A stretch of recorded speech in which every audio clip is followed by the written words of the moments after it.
Hello everyone, my name is Gina and welcome to Seasoned Beauties. It's been a long time since I've done one of these, but I was so impressed by the items that came in our current Beem Box. Now, for those of you who are not familiar with Beem Box, all the information will be down below. Plus, there is a coupon code, so if you would like to try it out for yourself, you can get some money off on your first box. So, nonetheless, as I was saying, I really enjoyed the items that were in here. Now, I used everything in the box on my face, but not everything on my face was in the box. So you're going to see me actually apply this makeup. I really, really enjoyed it. So let me just tell you, I used, well, let's start at the top. I definitely used all of the brushes that came in our Cala I needed brush set, okay? Now, these are for our eye makeup. Now, they are definitely travel-friendly brushes because let's just compare. Look at the size difference from a regular brush, okay?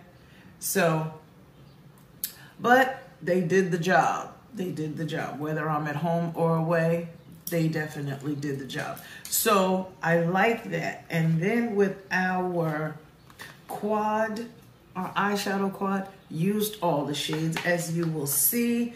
Now, I'm still a little over the top about this highlighter because this thing is super, super pigmented.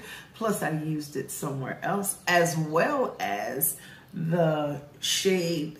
There is a shade in the eyeshadow palette that I used for my blush. You'll see that too. So if you would like to see how this look was created, keep watching.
So I just want to say I thank you so very much for choosing to spend time with me on today as we reviewed, tried on, and gave our very first impression of the products that came in our May-June Beem Box. I am so here for this. I loved everything. I never thought I would be in, I was going to say orange, but this is called Faded Clementine Person. But I do like this lipstick, so I guess I'll be using it again. What you think? Okay, so remember, regardless of the season that you are in, you will always be a seasoned beauty. Until next time.